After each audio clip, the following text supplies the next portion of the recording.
Hello and a very good evening. He didn't get to finish school. I was picking out his coffin on his birthday. The words of Negus McClean's mother. Today, 4 gang members were sentenced to life for murdering the 15-year-old in Edmonton 2 years ago. He was repeatedly stabbed during the attack, the victim of postcode rivalry between 2 teenage gangs. The judge said the ghastly killing was cowardly beyond belief. Nick Beak reports from the Old Bailey. The London teenage gang members who operated on a parallel universe, meting out their own justice. But now, for what the judge called the ghastly murder of a 15-year-old rival, each will serve a life sentence. Just another sad gang-related murder in London, unfortunately. It was one of a series of 3 that had happened in those 7 days, including the murder. Again, young teenage lads that just can't let issues drop. One evening in April 2011, members of the Enfield EN3 Get Money gang cycled south into N9.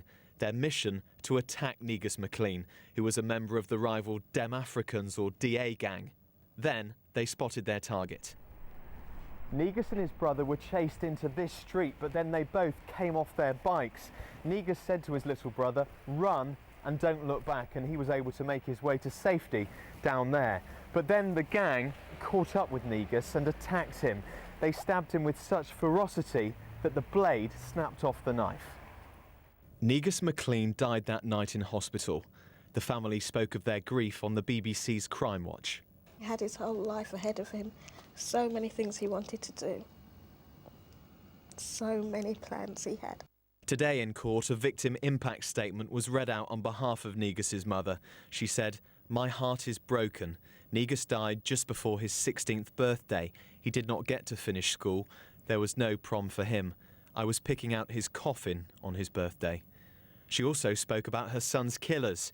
"I am angry and hate what they have done. It seems these young boys have no respect for life, even their own. One day, if they become parents, they will think about Negus and the pain they have caused."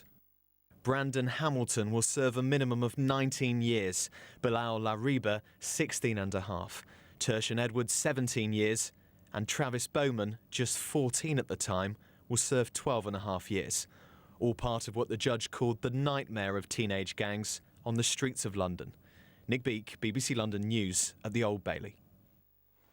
Plenty more ahead.